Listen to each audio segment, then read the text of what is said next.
everybody. Yeah. Hey guys. Happy New Woo! Year. About 3 weeks late. I'm just posting it in the server Yeah, gotta post it. live. Woo. This is awesome. Today, Juna and me decided to wear hats because we're sad that we don't have access. Yeah, we're part of the No Hats Club, but we have hats on. And Andreas is bullying us because he's got access, but he's not. I'm sorry. Still not in the hat club. So I'm curious, first of all, where everyone's watching from. And then we'll get talking a bit about the recent changes or updates with merch. So we've got Noor from Pakistan. Nice. Hell yeah.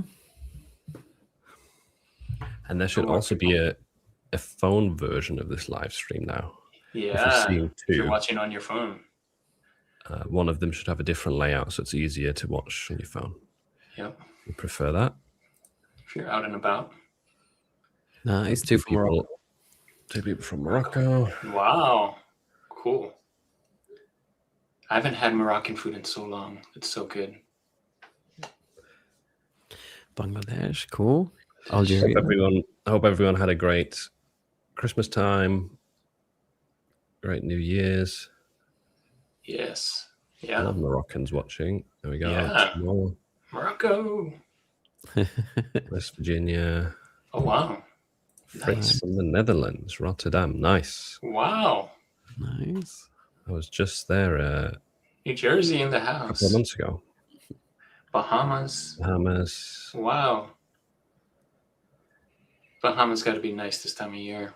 It's always nice, I guess, but nice to visit this time of year when it's cold in most places.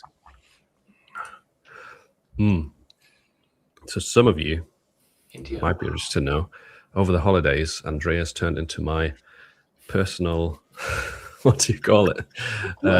Food advisor, maybe? Food advisor, that's a better word. Oh, I need a food advisor. What do you got? Because I was in Sweden. Oh, and, I see. There's a Swedish, so I was like, what are the things I should try? And he gave us like a long list what to get in the supermarket. Yeah, I thought though that I might have like given you too long of a list to do, because when I just looked back at it, it was like, okay, it might have been a bit overwhelming. Yeah, it was a lot of stuff. We didn't get through it all, but yeah, the stuff that we did try was pretty good. That's awesome. So yeah, if you need help with Swedish traditional food and candy and whatever, go to give me a list. And for like anyone who knows what like Kalles caviar is, or like Calais caviar, it's usually an acquired taste. It's basically like smoked. It's like tube of like smoked fish eggs that you eat. Okay. And I usually like it, but I hated it when I was a kid. But Philip and his whole family liked it. Nice. Thumbs up. Yeah, it was. Scandinavian and German nations quite close culturally. I think that probably helps. I don't know. Yeah, for sure. It was awesome. Yeah, loved it. Andreas like send me videos of you reacting to it. So, you guys gonna start a food channel next channel? Yeah, maybe we should. I'm there for it. Oh, we've got a few people from England as well. England, nice. Morocco, nice. Oh, nice. I just want to say thank you to all three of you, because I learned a lot of you, especially on merge trend designs, methods, and Etsy too. I appreciate all of you, and I hope someday we can meet. Oh yeah. Hell yeah, that'd be cool. I love meetups. Yeah, in real life. That'd be cool. Glad to hear you learned a lot from us. That's great. Thanks for watching the channels. So before we get into some questions, I can see there's already a question here. Obviously, the most recent news, we've got hats on Amazon merch. I think at this point, because so many products are launching, people are not really even reacting to it much anymore. But I feel like even a year ago, if you had told someone that we're getting hats and mugs within 3 months of each other, everyone would have been like, "What? How's this possible?" Obviously, it doesn't help that not everyone gets access, and they don't tell us why. But everyone will get access to it eventually. I think the mugs have shown that already. More people got access over Christmas. I got mugs. Yeah, I got mugs. Last live stream, we were still joking about you not having access. I felt kind of bad, like watching like some of the replay of it, because it felt like you were the last to get the mugs. There's you. Yeah. And you got a sale as well, right? Yeah, I got a few sales of mugs already, so it's working. Nice. I didn't get the Christmas rush because I got it after Christmas, but it is what it is. I'll get it. I'll probably get some Christmas rush this year, hopefully. So. Yeah. So if you don't have access yet, like I don't have access to hats, for example, or water bottles, I'm sure it will come, and there will still be new products, even if you're like a few months behind. T-shirts have been around for like 9 years now. No, 10 years. It's been 10 Since the years. beginning. Yeah. People are still making sales with T-shirts, with new T-shirts, right? So, I think it's all very good signs for the future. Who in the chat has access to hats? I'm curious. Ooh, yeah, good. I might do a poll actually. Yeah, let's do a poll. My guess is what, 20% you think have access? 25? Maybe like 10%. Oh, 10 even? Okay. Yeah, maybe. Let's see. Here's one that has already. I do. All right. I'll start the poll. Some people are saying, oh, yeah. Here we go. Wow. Good for you, man. Good. Nice. Awesome. Nice, guys. I love it when people are winning. Andreas, you've not uploaded anything. Have you to hats yet? No. So, my head has been like insanely stressed out and insanely into a YouTube course that I'm taking, and Nice. it's so intense. So my head is right down in there. It's hard to do 10 things at once. You gotta focus on 2 or 3. Is that the one that I joined last year? Yeah, exactly. Yeah. Yeah, it is. It's very time consuming. Yeah, it's insanely time consuming, especially since you have to redo so much that you learned, and there's so many steps to it. And once you get the first step right, you have to like iterate to get better on it. So yeah, it's hectic, but in a good way. I do feel that there's a big growth period at the moment, which is why it's also quite painful. Yeah, Growth, I can understand why you're not uploading hats. Yeah. You need to go through pain to grow, for sure. Yeah, growing pains without a Growing doubt. pains, that's right. Yeah, and the faster you grow, the more pain. I felt that with Etsy too. Because the more pain you feel, usually the more growth. Because you can't, because you can't have the growth without the growing pains. So absolutely, because you got to do something different. If you keep doing the same thing, you're not growing, right? Yeah, exactly.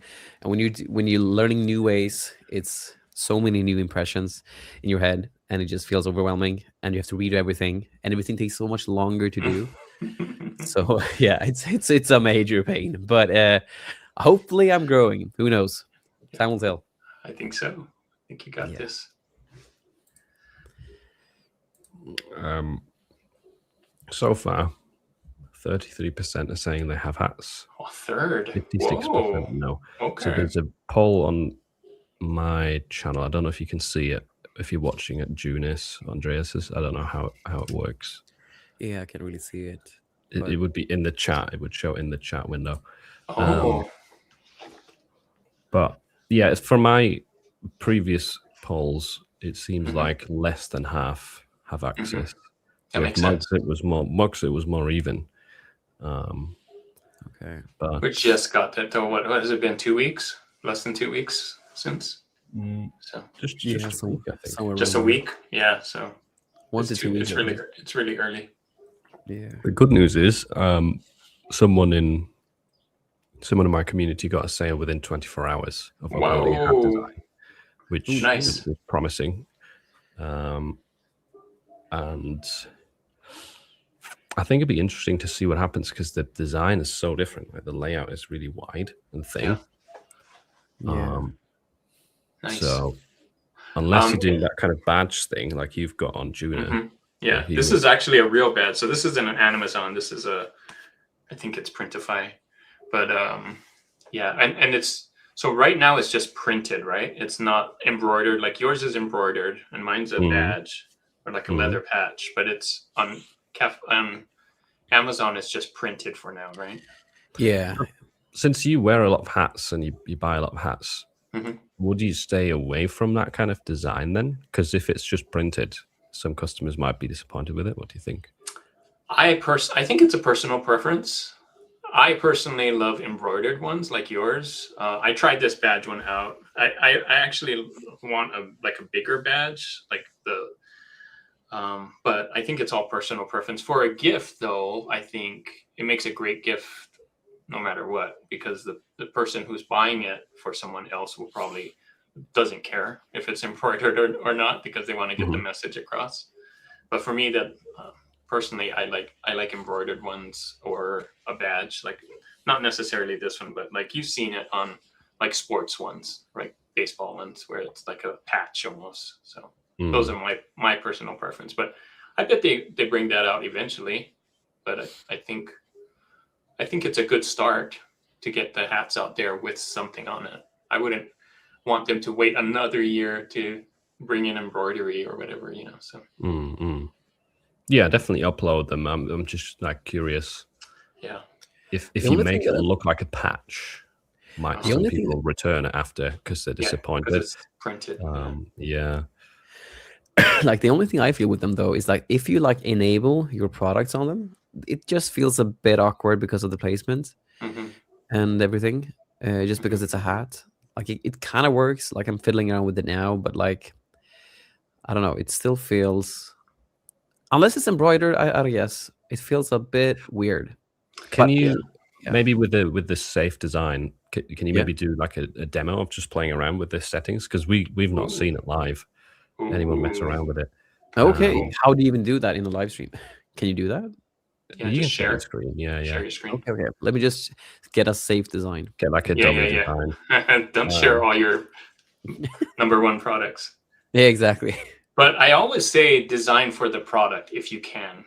Like it is Mm. simple to get your t-shirt design on a hat, but it would be better, I think, if you're designing specifically for a hat. It's a different dimension. There's different things people like to see on hats that are on t-shirts. You definitely have to scale it down, right? You can't put as many words on a hat as you can on a t-shirt, those kinds of things. So yeah, I'm excited to get hats because I would love to do some videos on like designing for hats. I think it's a different thing than like posters are more relatable to t-shirts, I think, than hats are to t-shirts.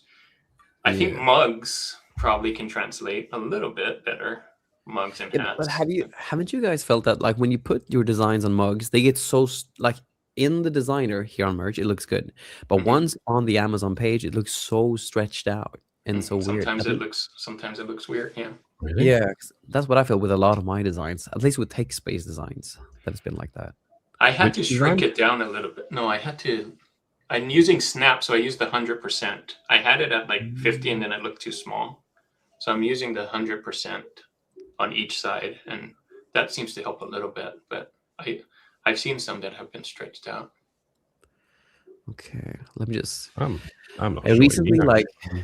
I'm Let me see if I usually can fine. find any designs. Yeah, maybe if you can find examples, Andres. But yeah, to your point, Juna, I think it's definitely right. Whilst hats are like high potential to sell a lot, the transition from a t-shirt design to a hat is very different than a t-shirt design to a coffee mug. Like the format almost works the same. Yeah. And if you take a typical t-shirt design, place it on one of these hats, I don't think it would do as well. I feel like it would have if to be someone enabled their entire catalog of t-shirt designs on mugs, the likelihood that they'll sell is probably quite similar to t-shirts. If you enable the entire t-shirt design catalog on hats, I feel like it'd be quite a low percentage. Yeah. And it's because of the size is like, I can't really do it in mirror, but it's because it's long. It's a long rectangle, right, instead of a tall. So what happens is usually your t-shirts are tall rectangles, and then when you put that tall rectangle here, it just looks a lot smaller. Like, unless it's a circle or a square or something a little longer, it's going to look better on a t-shirt. But most of the time, t-shirt designs are tall squares, which would make it just this little thing in the middle here that doesn't look right. So yeah, you have to adjust. If you have a square design or a long rectangle design, some of those t-shirts where it's just across the chest, those might work on a hat, but tall rectangle designs typically won't do well on hats, at least design wise, right? It doesn't look the best. I'm just gonna I'm gonna use some stuff that I'm using for my next YouTube video, and I use that as the You've seen it here first, people. Preview of Andres. Perks of watching the live streams. Yeah, this is the bonus. Let me just see how to do this. I just have to take away the. Oh, by the way, Philip, I didn't tell you before, but I can only stay till 10. I have a hard stop at 10. So. I mean, 1 hour. I don't know what time it is everywhere else, but I can only stay for an hour. Yep, that's fine. No problem.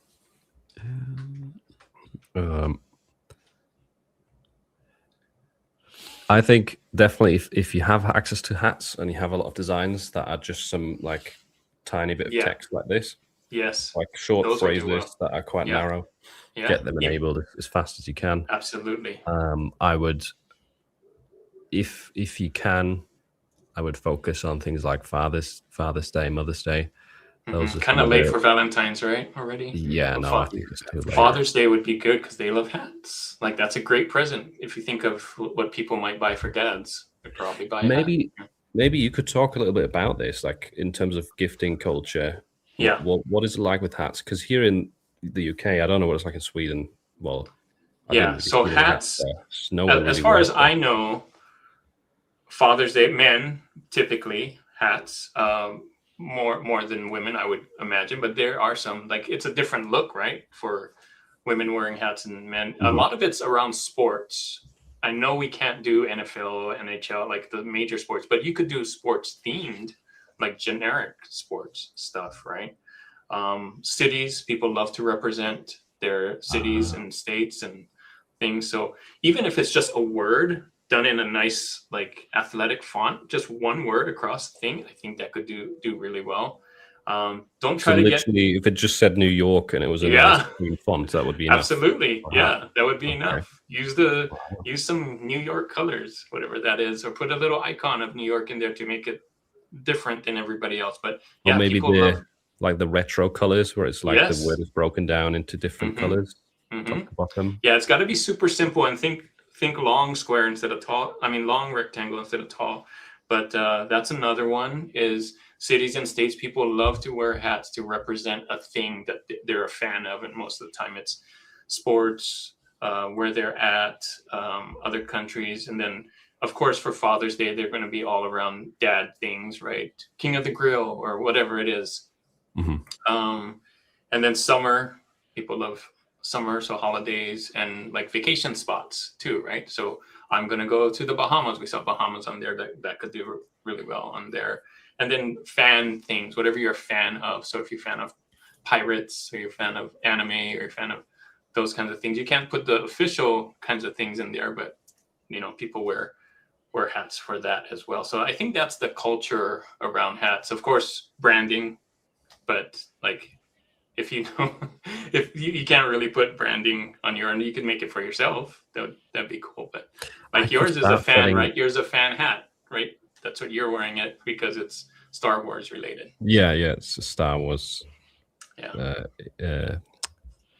reference. That's it. That's the word. Yeah. We could all start selling Detour shirts, hats. Yeah, please.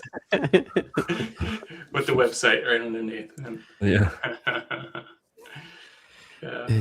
Okay, I think I am ready to screen share now. Yes, please. Hopefully I don't fuck anything up, but we'll see what happens. Just don't share your number one seller. Yeah, exactly.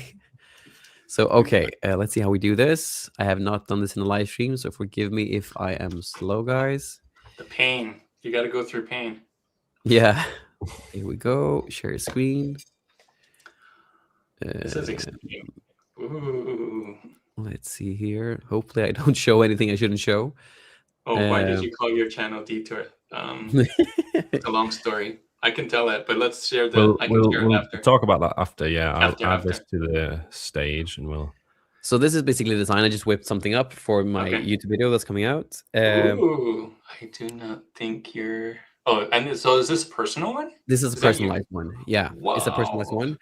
Okay. But using the bootleg wrap tee thing Mhm. with something that doesn't have to be a bootleg wrap tee design. Mhm, You don't mhm, have to mhm. make bootleg wrap tees, but you can just draw implementations of it in other Mhm. things. Cool, man.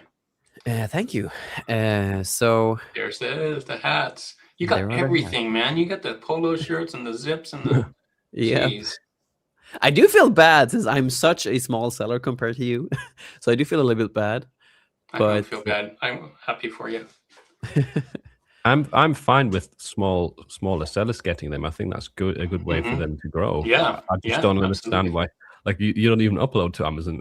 much. yeah, I do really like the last time I uploaded was like in April or May. Yeah, But look. I'm not sure what it is. It's probably because you probably have a lot more. Like I do notice that they auto upload a lot of my designs. True. Auto So it could- uploading a big one would be tough. So. It would probably also be a bit more risky Mhm. if they have like if you have like 30,000 designs, whereas I have like 3,300. It's a different ballgame probably. So that's where my head went. That they can Nice. probably fiddle more with like my stuff compared to yours. Can Yeah, this I? design kind of gets lost, doesn't it? On the Yeah, hat? because it's like Yeah, I said, unless it's a long rectangle. Yeah, you see And- the issue. It's like everything else really works. This like Mhm. these ones work too. Yeah, For you got the snap going on here. I love it. yeah, I love Snap. But I mean these worked really well. It's Yeah. the same thing with the water bottles. You just press here, and then you just Water go. bottles. Wait a minute. That's new too, right? Did you miss it? No, I got tumblers, but I don't have water bottles. They came last month. They came out around Christmas. Man, Yeah. Don't worry, I don't have access either. this is awesome. But they work really well. They are probably sublimated too, so you can probably do whatever stuff you can't do with DTG with sublimation because it's so much easier to do stuff with that. But the issue with the caps is that like I don't really understand. I haven't sold many caps myself, so I'm like, but the placement, like if you want to do bulk uploads with like merge flow, like all of them would either look really really weird because Mhm. they can look like this, but they can also look. Either one's not the greatest, huh? Yeah, so I'm like, I'm not sure how you got to to keep it simple. Yeah, probably just like you said, but really, it feels like just text or some kind of badge or Mhm. something that's just really rectangular in Mhm. its shape. Long rectangle. Can you go through the colors? I want to see like the different colors, if you don't mind. Yeah, Navy blue. Okay. Red. Red. Nice. royal, blue. Light blue. Gray. slate, White. Yes. and dark green. This one Dark looks green. pretty neat. Yeah, I love the color selection. Let's see the other one. Trucker Let's hat. see. Yeah, Okay, black and this is white. probably going to be the biggest seller. This or this. Yeah. Khaki. Oh, interesting. Kelly and white. Light blue. Navy This blue. This one looks good too. Pink. Interesting. That's a cool thing. Red. Oh, there's the Tricolor. the red, white, and blue. Yeah. That's like This the is the- American. yeah. It's like the Tricolor. Stranger Things, the guy Dustin or something like this. Yeah, that's it. Oh, okay. I just Uh, directly thought of the American flag when I saw this. It is. Yeah. Don't sleep Camo. on that hat for American flag stuff. Like 4th of July, I think. Mm, Even this Oh. too. Yeah. hunting themed stuff for this. Hunting This one theme looks too. really rad, though. So This there you could go be with the theme. like if you make something like Veterans Day shirts, sorry, Veterans Yes. Day caps in this case, could be really cool. Yeah. Yeah. But it does feel Ooh. like the sizes are way off, so it's gonna be hard to just use like merge flow to fix all this. Yeah, Like, you I think- almost have to design specifically for a hat. huh? Mm. Yeah, exactly. Or if you have It- like the long one. Some people make that the chest, the long rectangle chest designs would work, I think, on these. Yeah, exactly. Just kind of like what you said, just like long words or badges or something like that.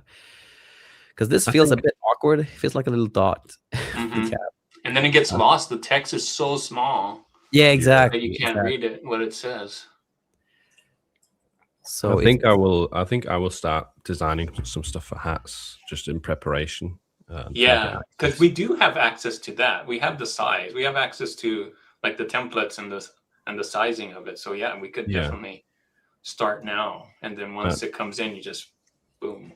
and you can set all the AI generators to generate at like That's 2 by 3. true. Like you can have the inverse ratio, right? Yes, the And ratio. do Ooh, we some got to stuff figure that out way. what that ratio is because you could do aspect ratio, whatever, dot, dot, right? Yeah, either Semicolon. that. If some of them you need to write it out. Mm-hmm. Others like My Designs, Kittle, you can probably select like it on a slider. Um, Ooh. but one yeah, I thing think though, it'd be like a 1 by 3, 2 by 3, something like that. Yeah, yeah, yeah, yeah. one thing Oh, with these that's caps though is fantastic. like one thing that we really don't like is how they cap the royalties. Like the only thing that we can really get Yeah, $7 royalties with now or above. hoodies. Uh, yeah, it's basically just apparel, but Mm-hmm. not even all apparel. So that Not kind of all of bugs them. me because I mean this is 19.99 as a standard, and you get $3 royalties. If I this up to 29, I barely get anything. Yeah, So it feels I know. It's the new Amazon way where yeah. they don't increase it by $1 when you increase the price by $1, right? They increase it by cents, which is like what? Mm. Yeah, I They're really encouraging lower pricing, right? But Encouraging lower pricing. That's uh, exactly what they're doing. Yeah, but at the but same that also time, they increase the Tumblr prices, which also is which is kind of the nice. opposite. Yeah. but at the same time, like I feel like it squeezes our we have to have a lower ACOS in order to play that game. So it Hmm. just also feels like it's a double-edged sword because that takes away from their revenue too.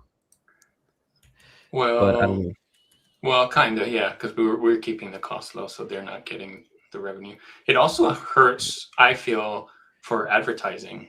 So, like, I'm not gonna spend so much on something that's only gonna give me $2 a sale or $3 a Yeah, sale. that was exactly what I mean because the Yeah. ACOS has to be lower, which means that we can't spend as much on acquiring the customer in our ads, which Hmm. basically means that if we can't bump this up to higher price, we have to always use lower bids and we can't really maximize the ads. Hmm. I mean, like I don't. Ever since they changed it on pop sockets, I just took away all my pop sockets. Oh, really? Yeah, when That's they changed the interesting. royalties on that, I just took them all off because I just noticed that okay, if I can't spend like a couple dollars on like acquiring the customer, unless I make insane volume, it's just not worth it. Plus, Mm, when you experiment with stuff, because you have to test stuff, it also makes it hard to um make this work, if that makes sense. Because I mean, you yeah, still have to get some royalties yeah. in my head, at least with the structure that I have. Because I'm really lazy with my ads. I just put them on, don't do much. But with that, I need to have at least to be able to get the ones that are carrying me and that are selling. They need to give me at least $6 or $7. Hmm. Hmm. I Yeah, see what your process is there. Yeah, yeah. yeah. I wish we had higher ticket items. I love that we're getting mugs and hats and stuff, but I wonder. I don't know. I don't know what the ticket item would be for it. Maybe I'd have to brainstorm Yeah. what people are selling on through Printify or something that gives them a. How are you? Oh, so you just did that design for Etsy, right? We don't have personalization on Amazon Merch on Demand right now, right?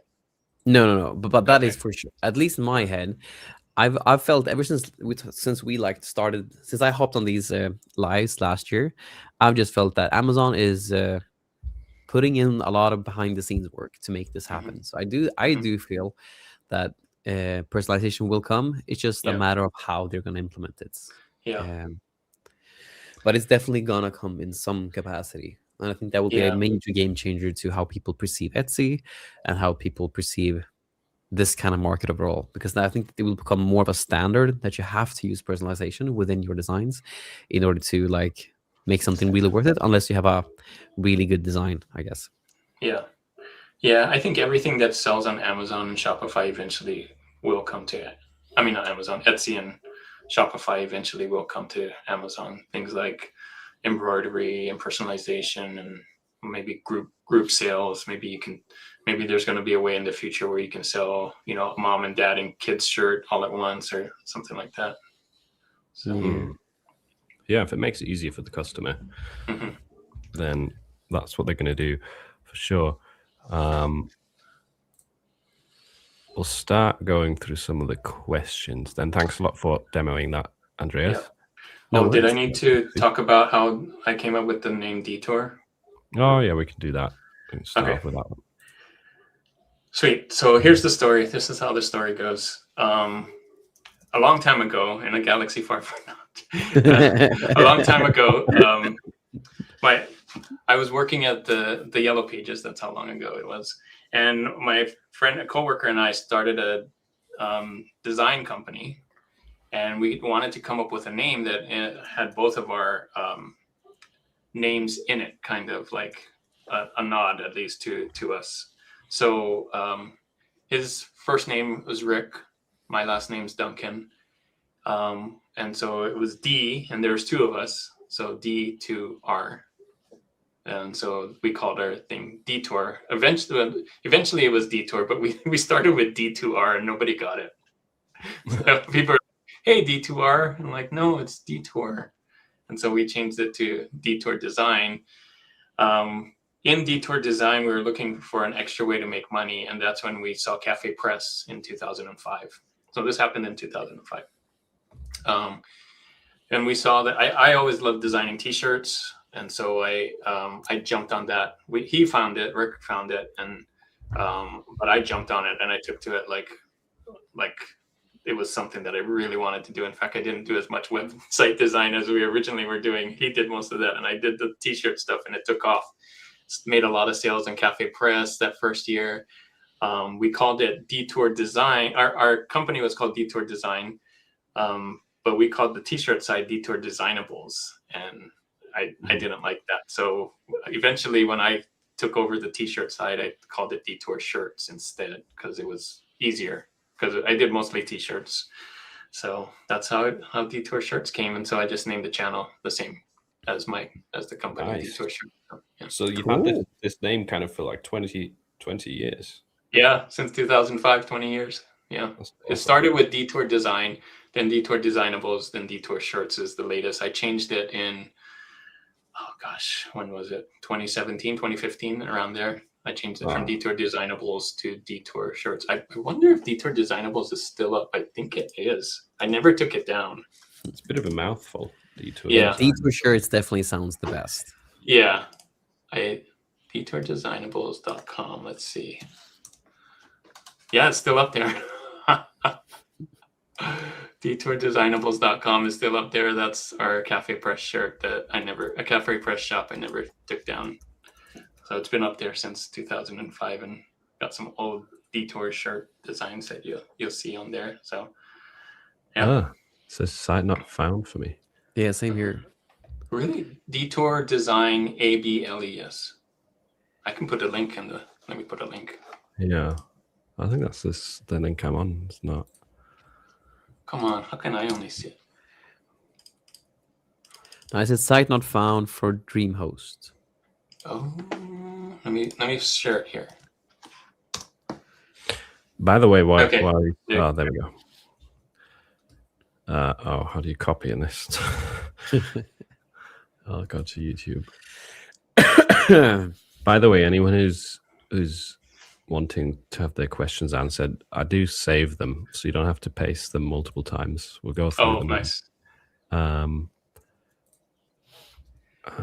Where There is you go. That's the story.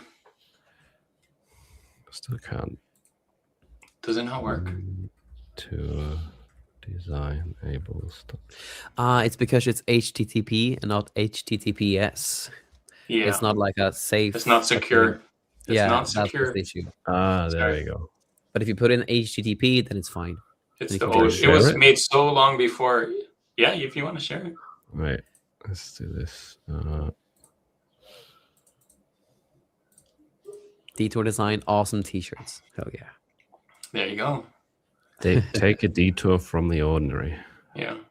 Tea starting at $13.99. Got that Yeah, Amazon pricing down. yeah. So these are some of my old ones that I did a while ago. They still sell on Amazon, a bunch of these. So Really, yeah. that's cool. Nice. So this Taco is like Bell. OG This is OG stuff. Yeah. 2015 Yeah. detailed Yeah. Yeah. shirts Yeah. designs Yep. Yep. Yep. before AI. Can you imagine that? Yeah, I did this. I drew a lot of this by hand and then traced it in Affinity. And Oh, yeah, this did is you not draw it on AI. like an iPad in that case? No, see, so some of these don't connect. That's the problem. Cafe Press took them down. Why? Oh, I better just take this side down. But it's a nice. I like looking at it sometimes. Where like, oh, that's where it came from. What is cafepress.com? I've never heard of that. This is another. It was the old school before Amazon and before all these other print-on-demand sites. Cafe Press was the one in 2005. They started like all of it. So Okay. people were making tons of money on it because it was like the first one, and you could literally make thousands on their and it was like Wild was like anything went because it was so new. So I didn't know anything about IP and trademarks and stuff, but I quickly learned that you're not supposed to do that. But in the beginning, the Lost TV show was like super popular. Oh, and Heroes. Remember Heroes back on NBC when the superheroes or whatever? It was Save the Cheerleader, Save the World was like the tag for it. And I'm like, oh, that's cool. So I just put it on all these T-shirts on Cafe Press. Made a ton of sales.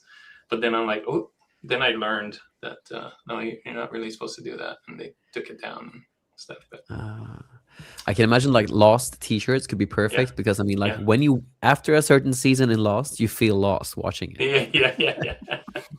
In fact, this design right here is a Lost T-shirt on my wall here in the back. Oh wait, I need to make you.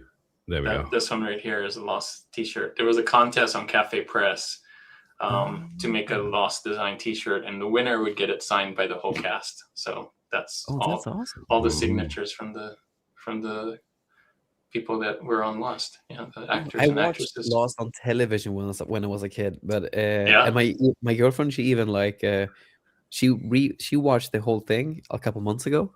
Wow. I think it was on Netflix before they had to remove it from Netflix. Oh.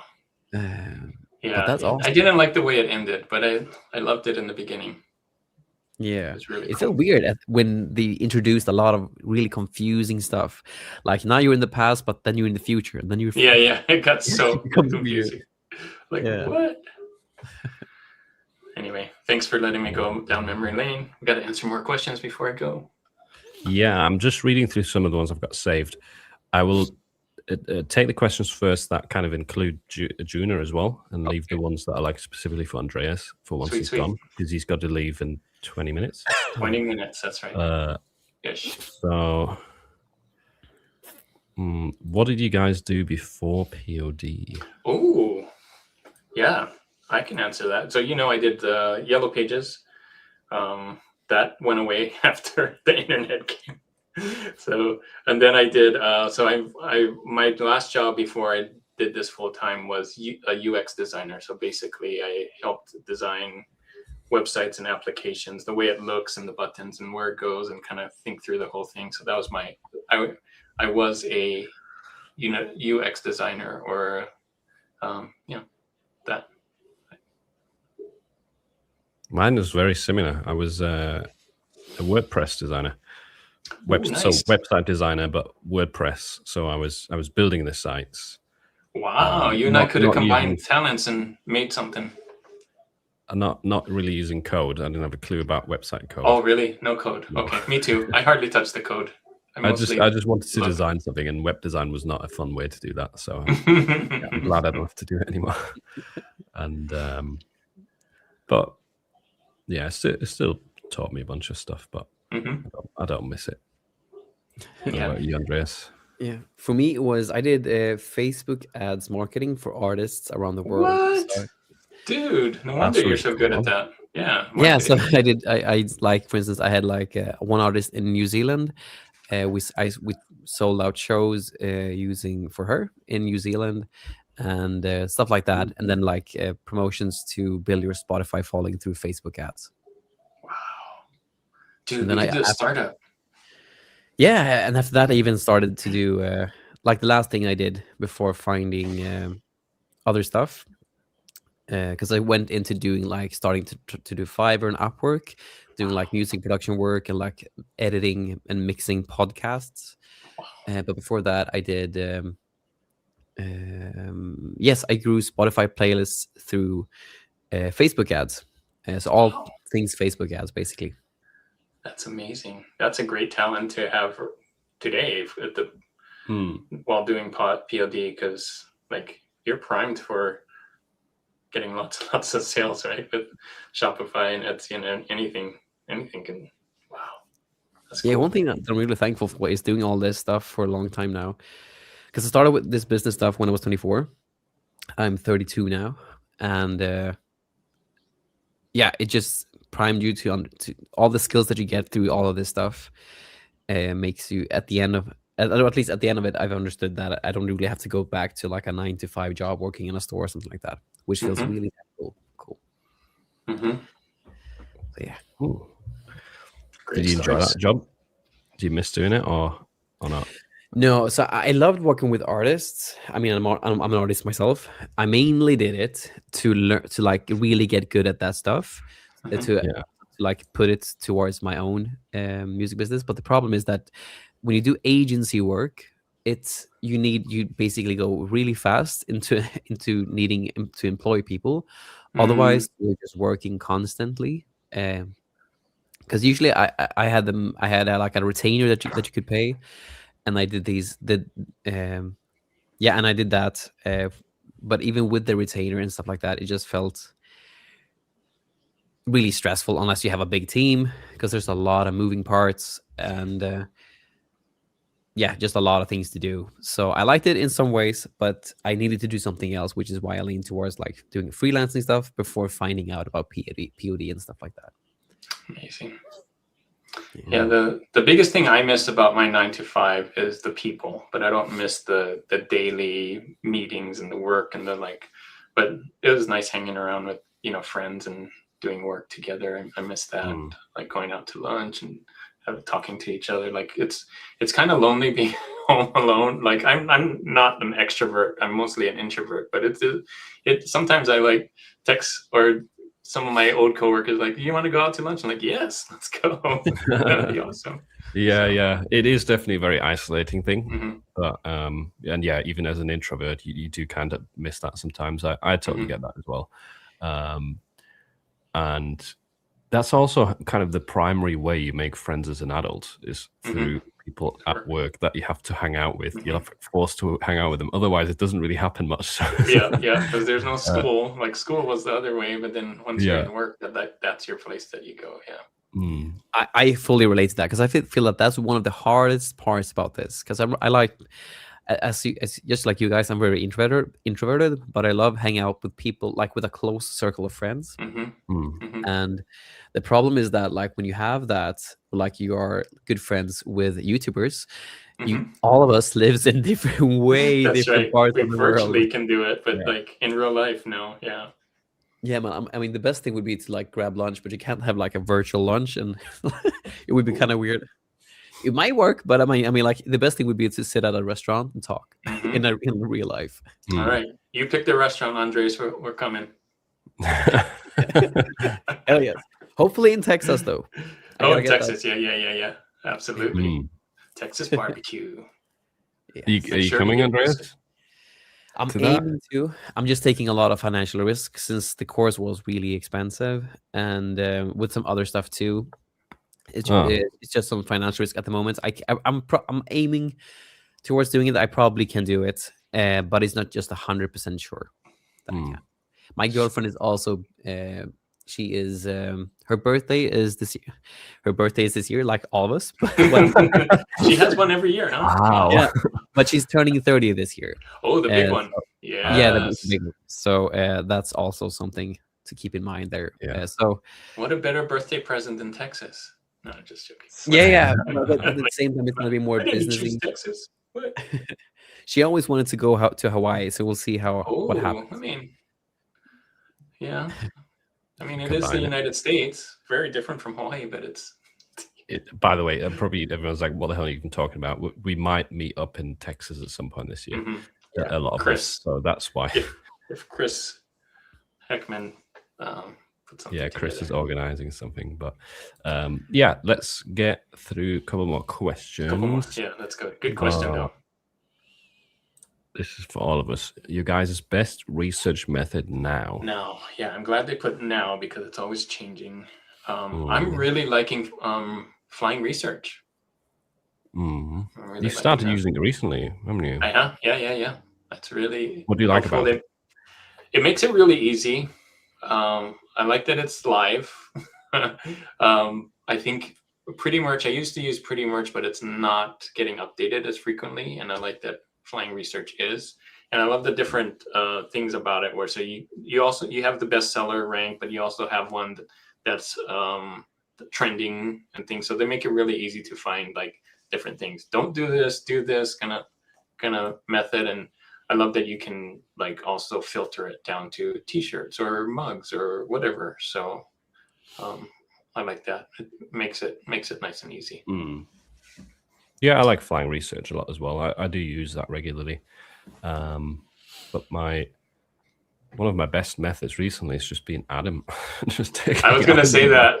Because he shares so many your community just to see Adam's research. I'm like, ooh, okay, this is nice. Thanks, Adam. Yeah. Yeah, in our school community, he shares niches on a weekly basis, and I've gotten good results from a lot of them as well. So that's kind of almost saved me from doing a lot of research recently. Yeah, I love that he puts high, medium, low kind of thing, right? Like there's a lot of competition, but it's also like, so he kind of breaks it down even further on which one. Yeah, he gives some extra insight rather than just giving a link to the niche. What's also been good though is Pinterest.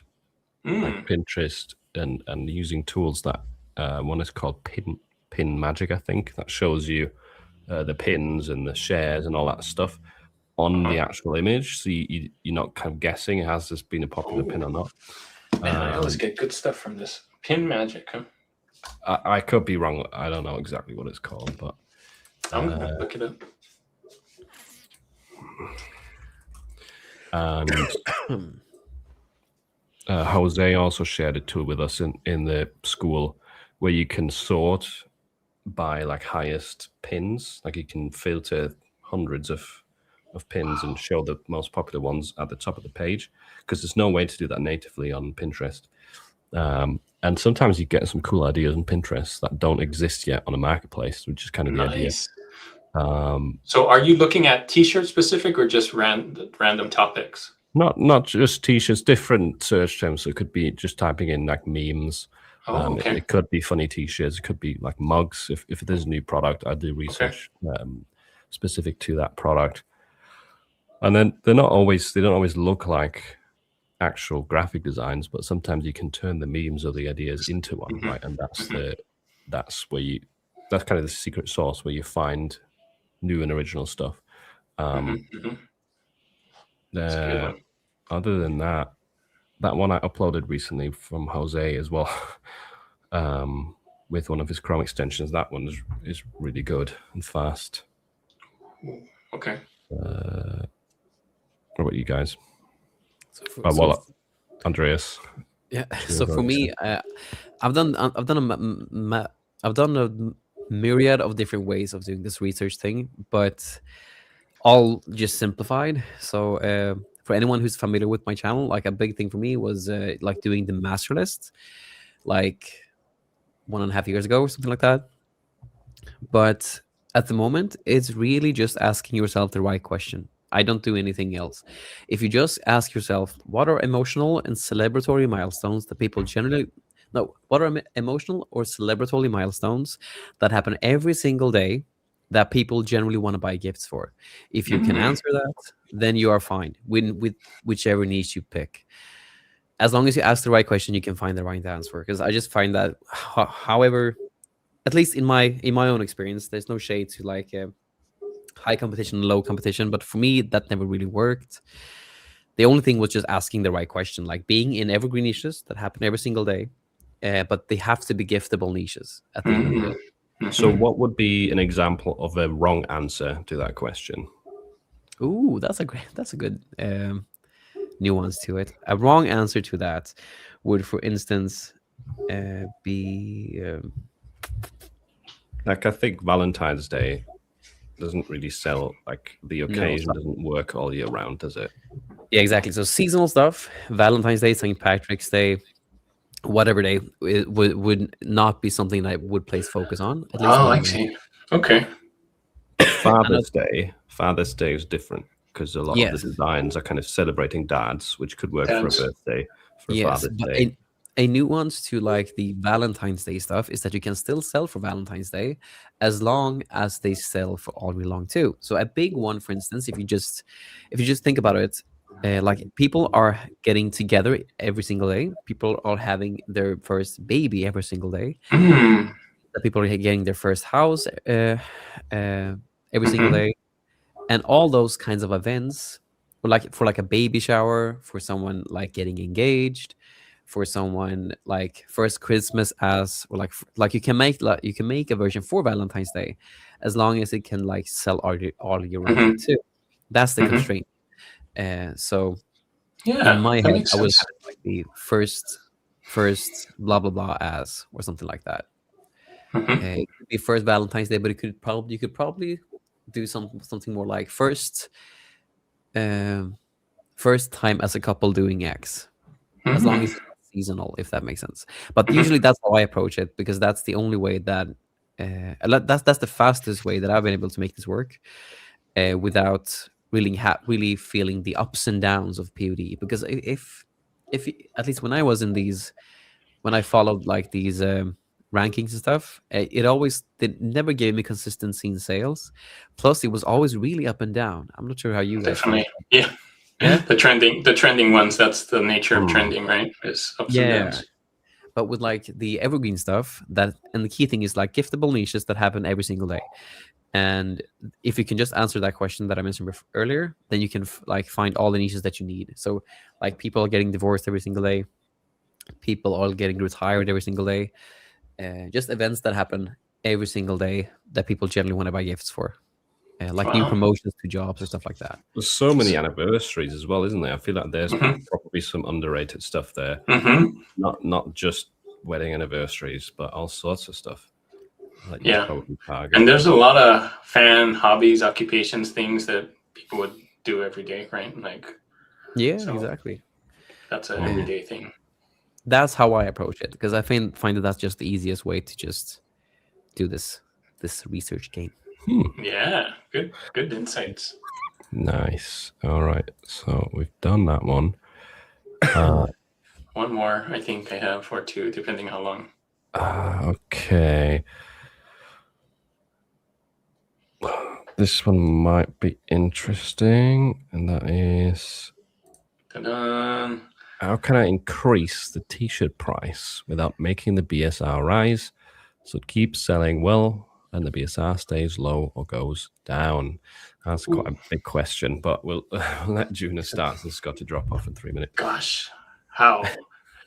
I don't know if there's an exact answer for that one. Like I slowly build it up. I like what both of you guys have said. Like um I I've been playing around with having it low and then as I get more sales bumping it up and just finding the right spot and keeping an eye on it. But I don't know if there's a guarantee to know because every niche is different, everything's different, so it's like an individual thing. So I think you're just gonna have to watch it. But what I typically do is start low. When I get some sales, I raise the price and I end up at $19-20. Hopefully it keeps getting sales. If it doesn't, then I do it all over again, kind of not all the way down, but I try and lower it and just find the right spot for it. But that's it. But it's doing that on thousands of designs is really tough. So I kind of just do autopilot where once it gets 10 or so sales, I keep it at $19.99 and 20. And that doesn't guarantee that it's going to keep selling well or that the BSR goes down. But I think that's what I do anyway. What do you guys do? I think it's highly situational. Yeah. You definitely cannot give a straight answer to this. It depends on the context. Now, the best way to do what you want to do, raising the price, and the BSR keeps at the same level or dropping, and you keep getting sales, is to leave the price really low for really long. Like that's the best way to get to your goal. You want to rank it, right? Because that's if it starts selling at a super low price and keeps selling really for a really long time, it's going to get a super low BSR. It's going to build up a lot of momentum and reviews, and it will be indexed in a lot of search terms. And then eventually, and I've experienced this, I did experience this last year with one of my listings, eventually you can put the price up to $19.99, even over $20, and it just carries on selling. Not quite as well as it would have at like a really low price, but it still sells really well, and the BSR stays the same. But that's super hard, and it takes a lot of patience, and it totally depends on the niche and the circumstances. But I kind of see it like when you're driving a car and you take your foot off the pedal, that's like you're increasing your price, and you're coasting for a while, but you're going to slow down gradually, right? And that's going to happen with every listing. Like you can't tell me that you go from $13.99 to $19.99 and the sales don't change forever. Like eventually there will be less sales. You might be making more profit, but your BSR will rise eventually from that. So I go in between. Like when I see something stops selling as much, I drop it. If that sells really well regularly, I see in my dashboard, I increase it again. It's just like that. Keep an eye on it. Yeah, and the thesis that, or like the thinking that Juna and Philip have is the same thing that I have too. Is basically like I just listed at a lower price. I listed at $0 royalty when I listed. When it has 10 sales, I just bump it up. And there's ads going with this. So when it sells once, I just put it in. I just shove it into an automatic ad. When it has 10 sales, I put it in an automatic ad where I just divide up with an automatic ad that just have the one ASIN in it, and divide it up by close match, loose match, and substitutes. That's really all I do to keep it there, because once you actually have proven it, it kind of makes sense more to push it more. But that's usually how I do it. But I also price high. So just like Philip said, like you sell less at a higher rate, but it depends on what your goal is. In the beginning, the goal is to get, and in my opinion, it's to get rank. When you have the rank, you can just bump the price up because it doesn't change any rank, and then you can just get the profit that you actually want from it. Great question. If you have to drop off, by the way, Juna, feel free to. You got one more? Let me see. Depends on this next question. I wanted to give a quick example. I had a shirt priced at, it was locked and was priced at like $15. Okay, I want to see for a while. So it was selling over 10 times a day. And on Monday, it sold 19 times. Wow. That's something. Yesterday, I realized, oh, this isn't locked anymore. So I was like, I'll put the price up to $22.99 because it's been selling well. Just see what happens. Yeah. It sold twice yesterday. Oh, see. It went from 19 to 2 sales, and it made less money overall. So then what are you going to do now? Now you're going to bring it back down? Dropped to $19.99. So it's like are you basing that on just one day's worth of sales? What? Basing what?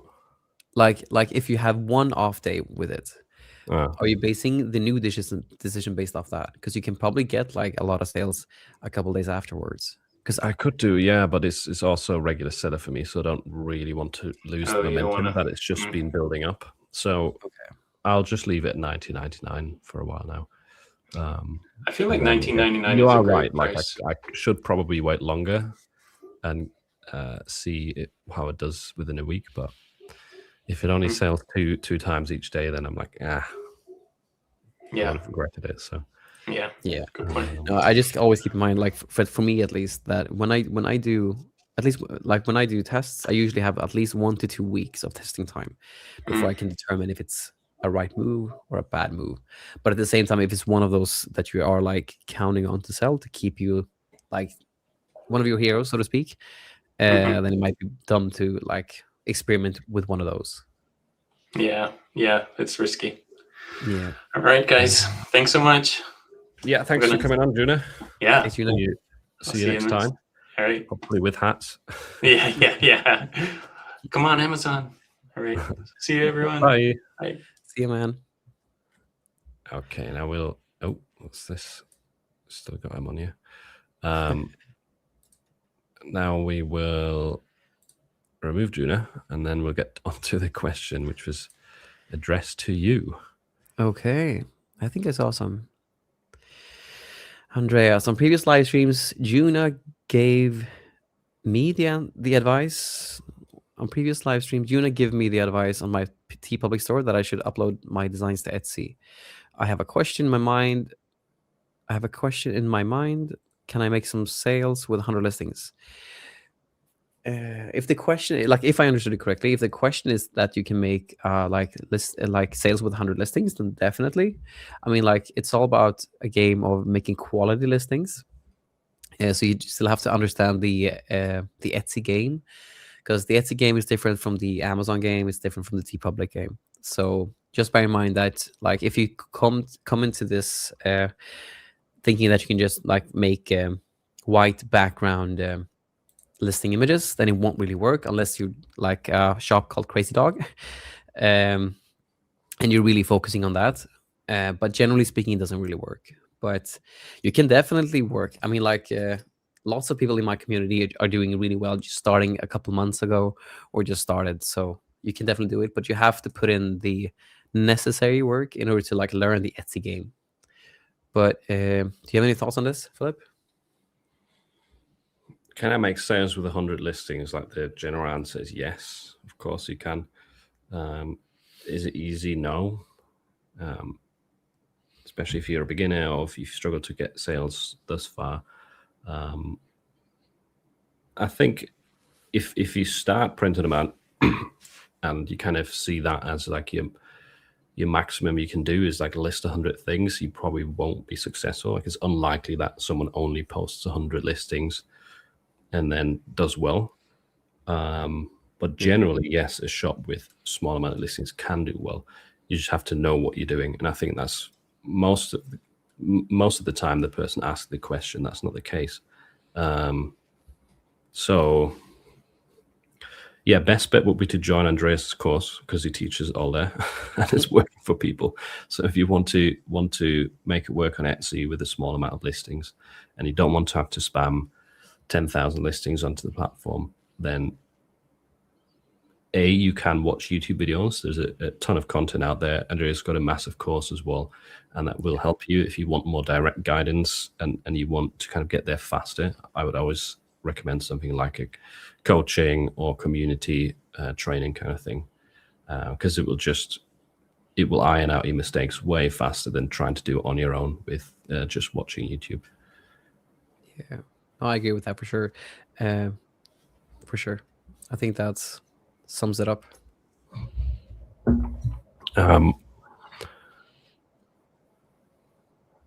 Following Andreas' course for Etsy, awesome. So, nice. You've made the right start there. That's good. Let's go back to the earlier questions. How's Valentine's ranking going? Good or going down? I haven't looked at the ranking specifically, but I'm pretty sure it's still going to go down until, like, the BSRs are going to go down, meaning sales are going to get better until probably the last week before Valentine's Day. Yeah, I mean, they're hotcakes at the moment, but the key thing to know is that, like, if you're listing new stuff, I think it's a bit too late. It's probably better to like aim for Mother's Day at this very moment. Yeah, Mother's Day, Mardi Gras is a little bit further in the future. St. Patrick's Day, stuff like that. If you're going after events, like, I personally don't do it much. I'm more on the evergreen side as well, but yeah, if you're already thinking about Valentine's Day, do something that's a little bit further in the future. Like, now this is, what is it, 3 weeks away, Valentine's Day? Yeah, something like that. It's a bit too close, I would say. Yeah.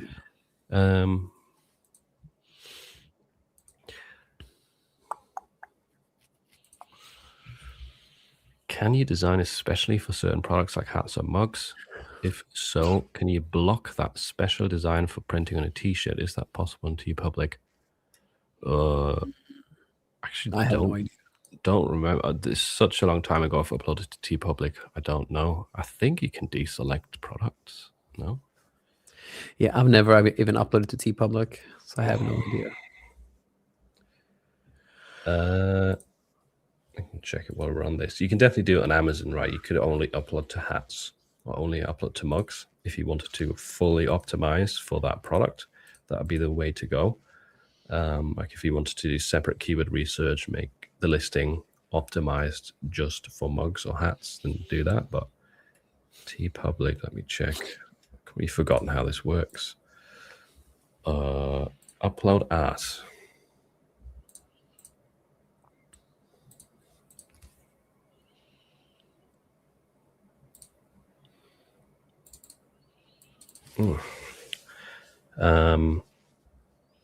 While that's loading up. Oh.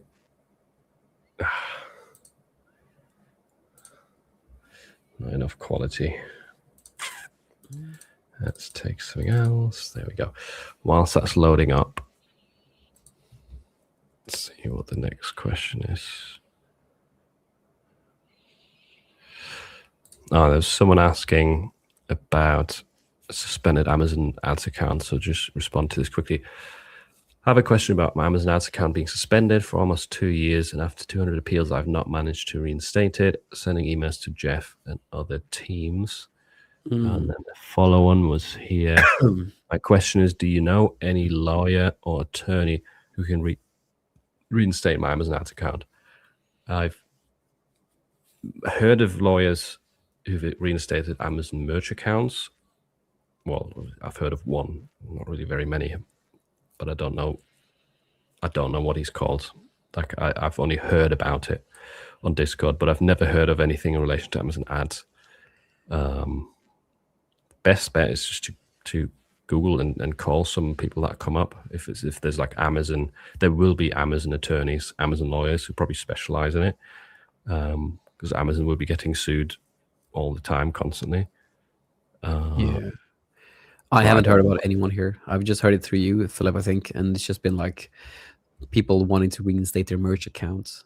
And I tried to get the contact for that lawyer who helped that one guy out, but you never told me.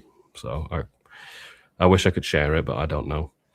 On the other question, though, you can disable products on TeePublic.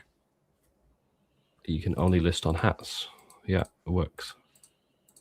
Nice. Actually, it still looks pretty much exactly the same as I remember it.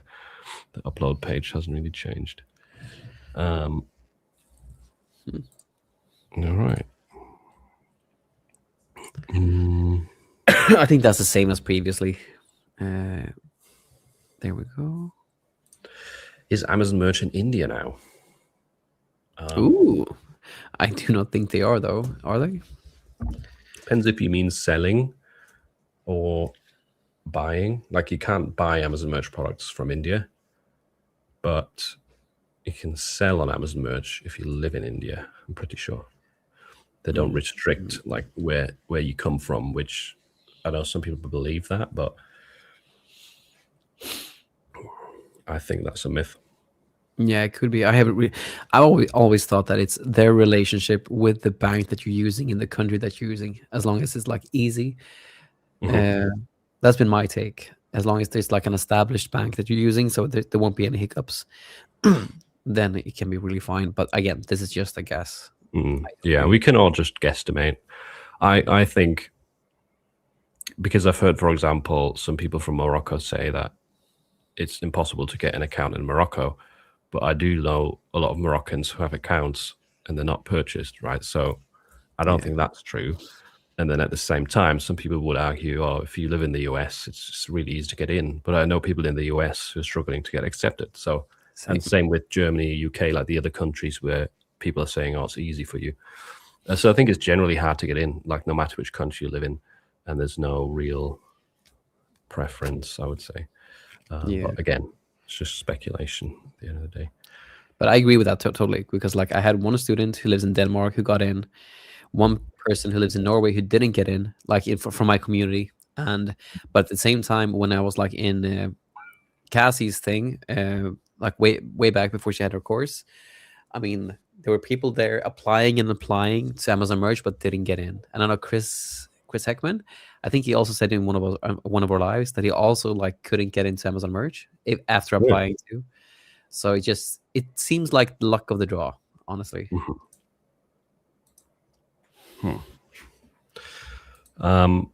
Which trademark class are hats? And I think someone answered that in the chat already. Is 25.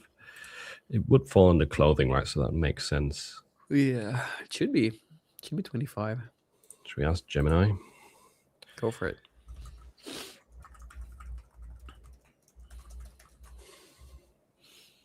Oh, misspelled hats. Awesome. Defining the HTA scope. No. Hats. I just search Google and you get, but yeah, you probably get it quicker there. Yeah, it's 25. Anyway, I'm pretty sure it's 25. Yeah, it should be. What are the reasons for only selling in the US region? Yes, it is class 25. Too much hassle with returns. Who said that about only selling in the US? Was it you? No, he commented on my channel. So it's probably regarding Etsy and only focusing on the US, because that's a big thing that I talk about. Yeah. And the main reason to only focus on the US is because, like, let's say, for instance, that you sell to Germany, then they have the Lucid packing register that you have to comply with. If you sell to the UK or Sweden or Norway, we have a 14-day right of withdrawal you have to comply with.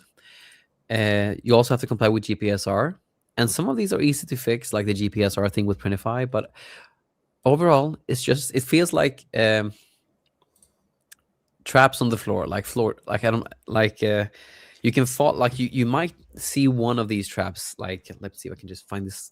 Yeah, you might see one of these traps here, but then you might manage it. So you might like be able to walk around it because you found it and you managed it. But then on your next step, you have another one that's right in front of you there too, but it's hard to see them because there's so many. So it feels like landmines all over the place. That's why you don't want to like sell to the EU specifically. Because it's full of landmines. It's full of landmines, yeah. Landmine regulations.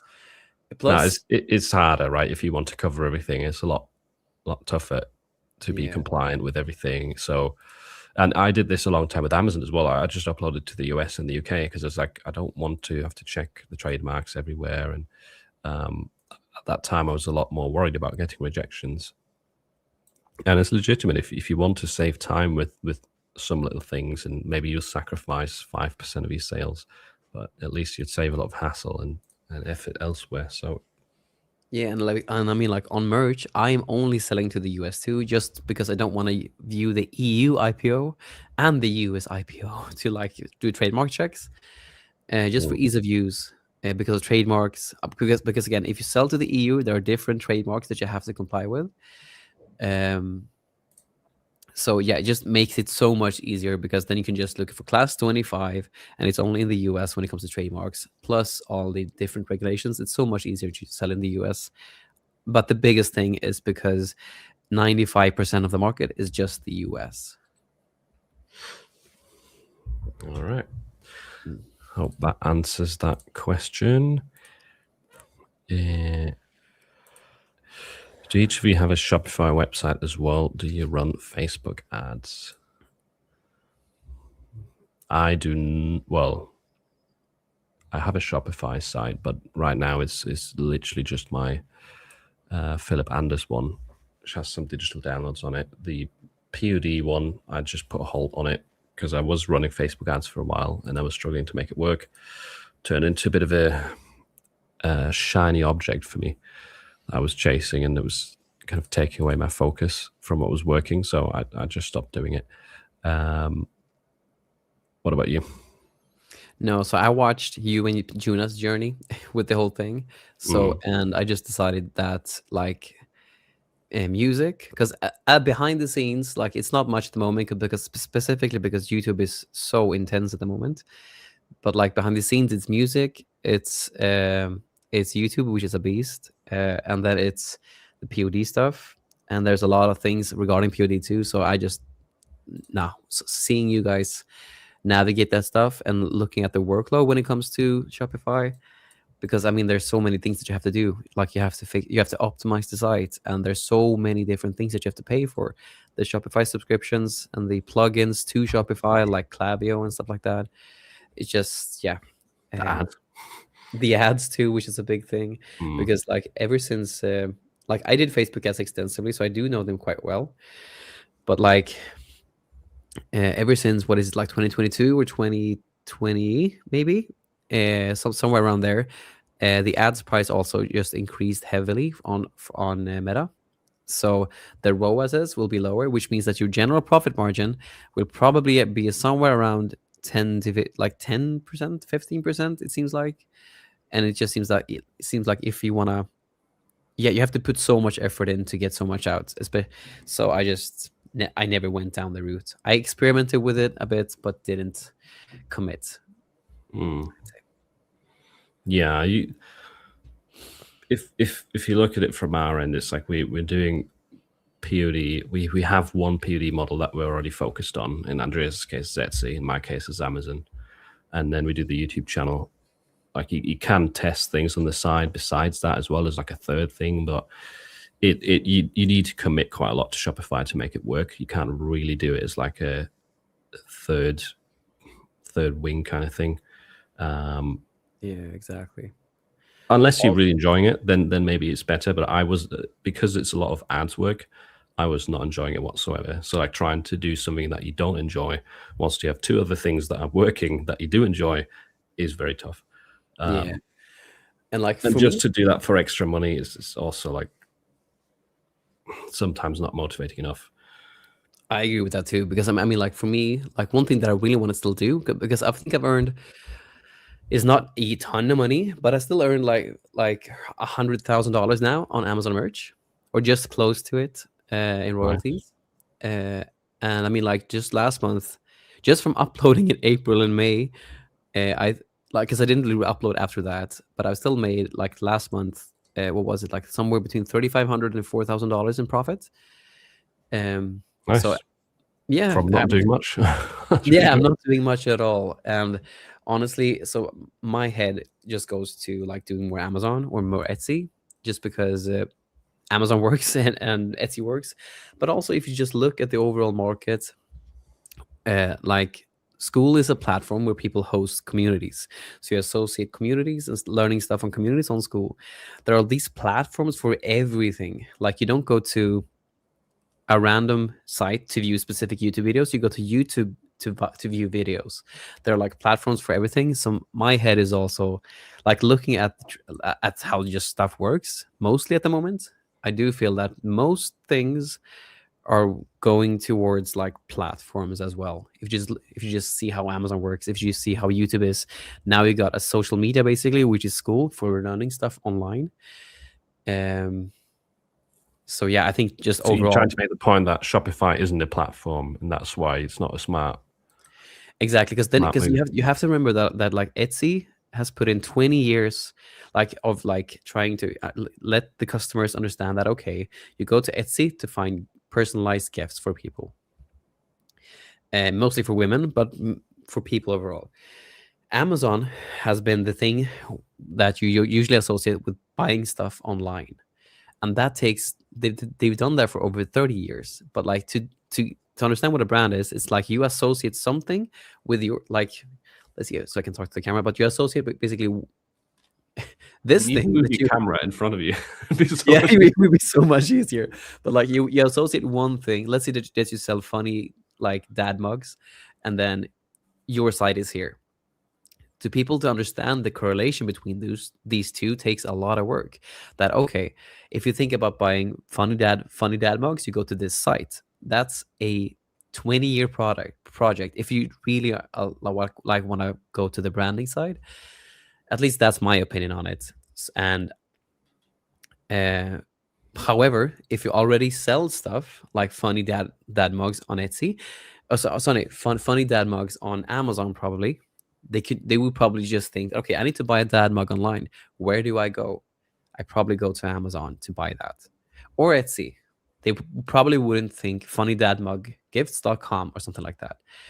So my head just goes to that the future is definitely this platform, because the whole thing that we're just using, I mean, like, we're streaming through something called StreamYard, which is a platform. Everything just going to these hubs where people are like settling in and doing their thing. At least that's my take on it. But that it looks like everything is going towards that, not standalone sites, but because you have to do so much to get that connection into what your site is towards, and connect that with what the customer thinks about it. Because I mean, like, if I say Nintendo to you, Philip, what do you associate with Nintendo? All the games I played with it. Yeah, and I mean, Just like, having fun. yeah, but if I talk to you about Larian Studios, What? exactly. If I talk to you about Larian Studios, does that say anything to you? No. No. They made a big game called Baldur's Gate 3, which my girlfriend is insanely in love with. But like, they're a huge studio, but they started in like 96 or something like that. But Nintendo started in the 80s. But if I just say Nintendo, most people know what that is because of like Donkey Kong. If they're older, like the first Donkey Kong that came out in 81.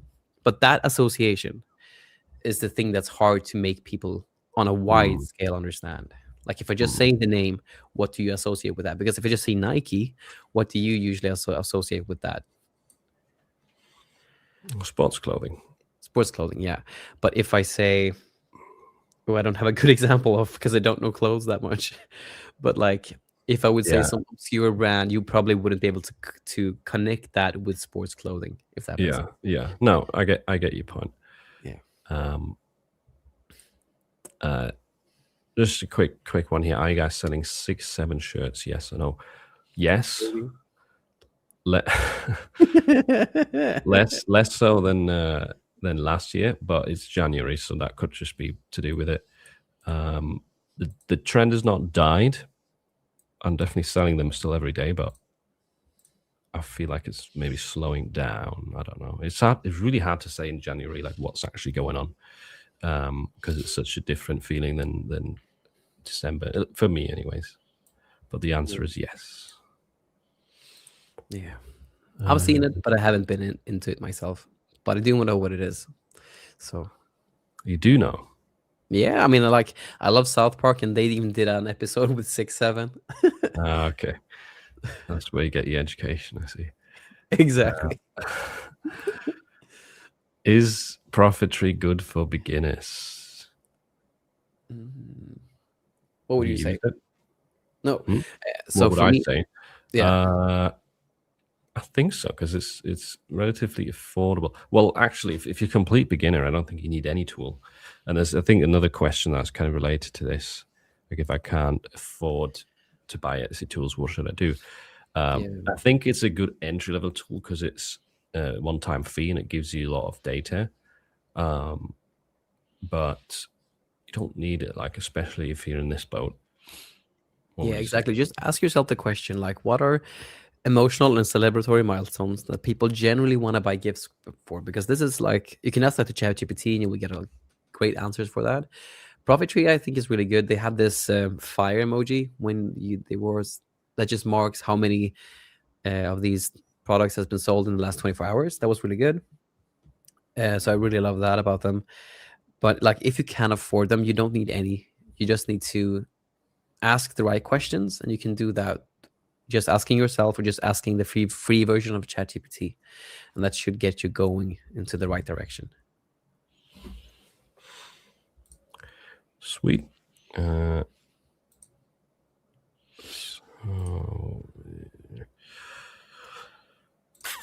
need mockups perfect, like bestsellers in Etsy.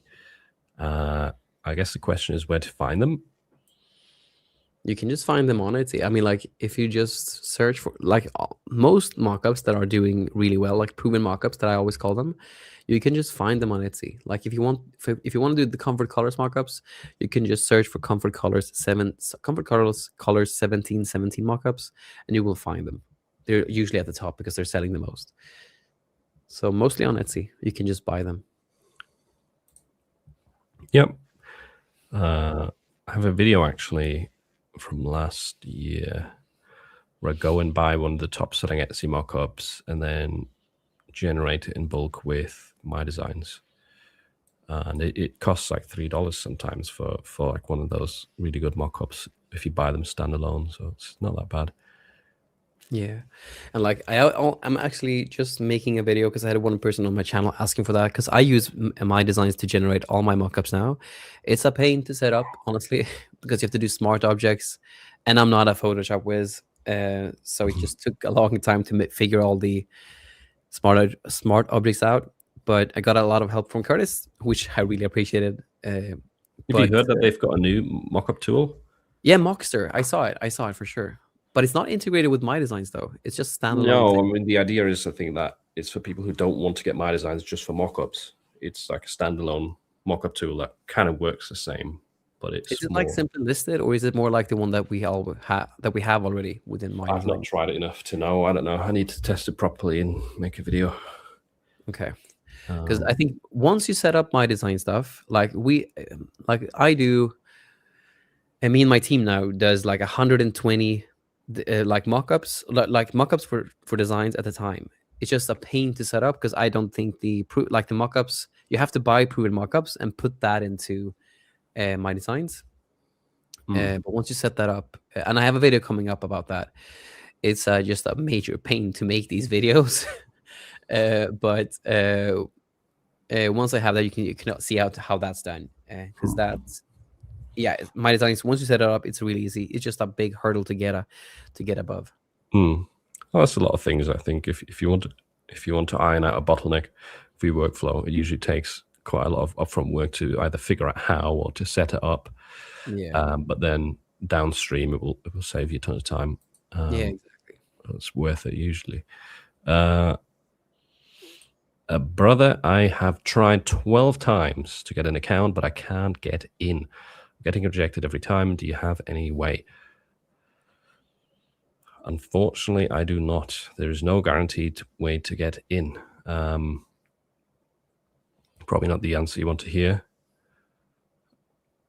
The only thing that we heard last year at some point is that people were clicking one of the links in the email and then asking for feedback. But I've also heard hundreds of people probably say that didn't work for them. So yeah, unfortunately, there is no other way that I know of. Yeah, same here. The only thing that I know is that, like, when I applied, I didn't get a reply from them for like 1 or 2 months. I then messaged them, and then I got in. And it was the same story for one of my students in my community too. How did you message them? Let me just search it up, and I can just find how I Because I think people don't really know which email. Yeah. Let me. Can you find your original email that got you into? Yeah, I could probably. It's just a long while back. That would be epic. I'll move on to the next question. Maybe we can share that after. Bit of a win right here. Love you guys. I finally got 3 sales during the 4th quarter of 2025 after a few years. Follow you guys religiously. That's awesome. Glad you got your first sales there, and I hope it'll be plenty more this year. Well done. Well done, Samantha. I'll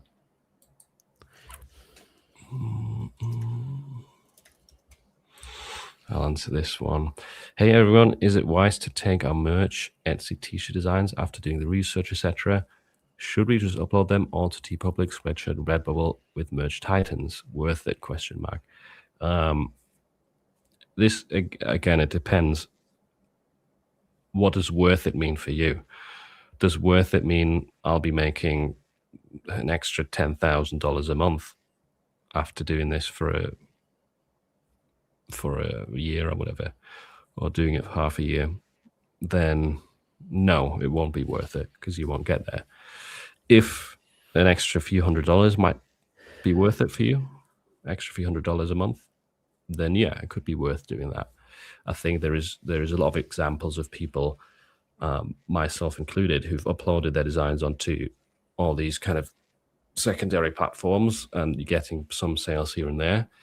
It's never really anything crazy, but it can add up and give you a little bit more income, but you're not going to reach like crazy numbers. So if a few extra 100 sounds worth it, yes, you can do it. If a few extra 1,000 is what you want to get out of that per month, then no, don't do it. So just to follow up on what we talked about earlier, like I found the original email, but I think I just went to their site because I can't find the email that I sent, but I can find the response email that I got from them, and it's from and it just said that thank you for your interest in Merch by Amazon. Congrats, our records indicate that your account has been approved. But I just sent them like something simple. It was from like the Amazon support team, Merch by Amazon support team. The email, like which email did you address? I think that's the key. The thing is, I don't think I did because like I can't find the one that I actually sent. So was it like a form you filled out? Yeah. Yes, exactly. Because the only this is a specific email I only use for my Merch account. And I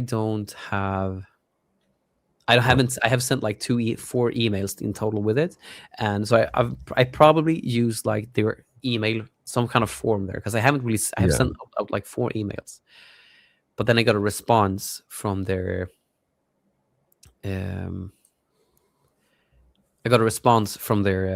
support team in an email instead. So I used some kind of form that's available for everyone.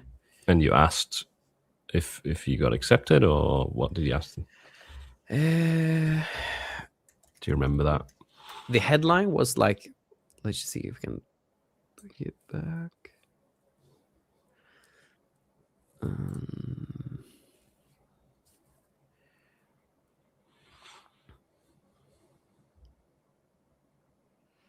Just took away the email, which was bad.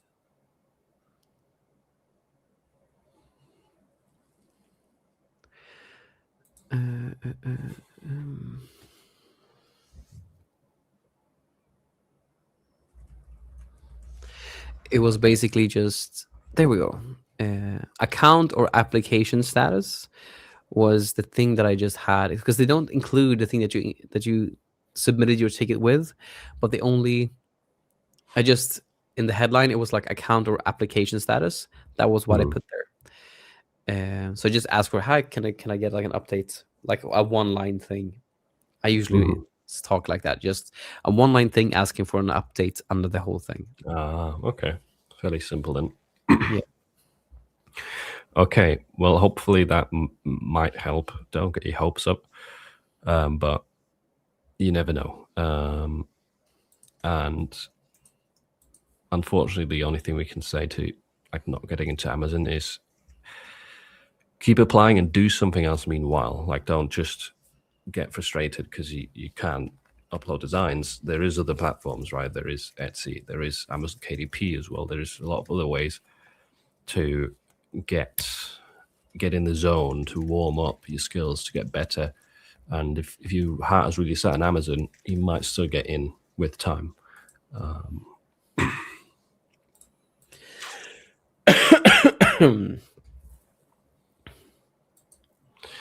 Next up, we've got Andreas. If you don't mind me asking, how many sales do you average a month on your Etsy shop currently, and how long did it take to get to this? Thanks again for your help.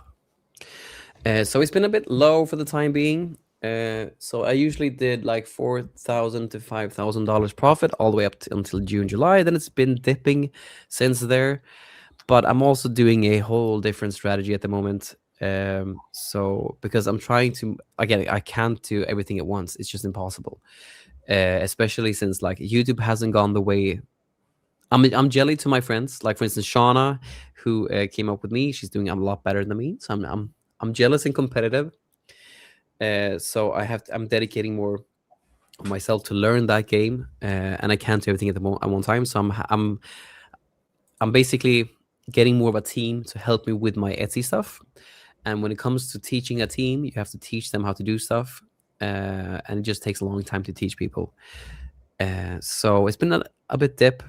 It's been on the dip for the past couple of months, but yeah, that's been basically the story.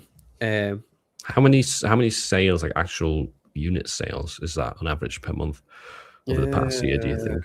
I don't even remember. It's like 500 to 1,000 or something. Something like that. But it's again, the game on Etsy. I'm not sharing my screen right now, right? By the way, no. The game on Etsy is widely different compared to how it was in 2024, and mainly because of ads. Ads has drastically changed the platform, because like people that are like big sellers like myself, we are getting like 1.8 to like 2.2 in ROAS. It's terrible, and it's because they've just increased the cost of their ads. So one thing that I did in late 2024 was just take off all the ads, and then in 2025 I experimented a lot with them. But in all the honesty, it's just way too expensive. So generally speaking, for the first like half of the year, I did like 400 to like 500 orders a month. Then it kind of dipped. I did more like 150 to 200 orders a month up until November and December. But I still did like 6 figures in revenue at least last year. But the key thing to know is that when you don't use ads, instead of having like 20 to 25% in margin, I do 35% net margin. So the things that I actually get, like if I sell something for $100, I get $35 out of that. So nice. Which basically means that you can sell so much less. Like you can just, like if I just sell, for instance, 10K, you get 30. If I sell 10K, you get 3.5K in profit, just for easy head math. So I sell less but make a lot more, if that in profit. And my first full year wasn't in 2022, and then I made like what is it, like $120,000 or something like that in my first year. 500 and like 600, 580, depending on the exchange rate. It was like $580,000 in 2023 with like $150,000 in profit. And then I don't remember what it was in 2024. The 2025 stuff hasn't been like accounted for and stuff like that yet, so I don't really know. But yeah, it took it took like a year, honestly, for me to really make this happen. And when I say make this happen, like to earn about 6 figures in profit. But you also have to keep in mind that I went all in on this. Like I had my back against the wall, fire up my ass, and I had to make this work. So I did everything to make it work, and I put every single hour that I had into Etsy, just Etsy. And then when I got into Amazon Merch, I tried to learn that. And then the only thing that worked was that next to 9 to 5 when you say it every single hour? No, so I quit my 9 to 5 for a long while back, but then so this was without anything like that. I had like my consultant thing when it comes to like a Facebook ad agency, but I concluded those relationships to go all in on this.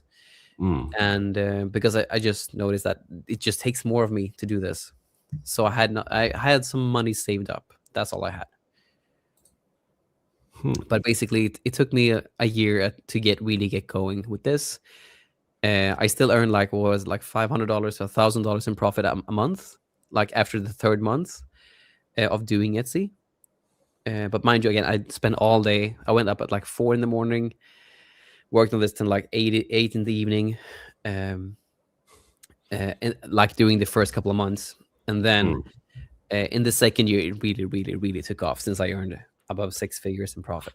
Yeah, I think the first year you kind of write off as getting paid a poverty wage, right? Like you're working a lot and you're getting no money for it.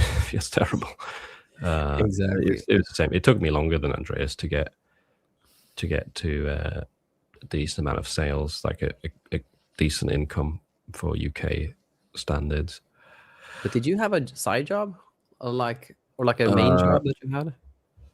No, so in the first year I was still doing freelance work because I was also video editing and doing logo design as kind of more of a like hobby kind of thing.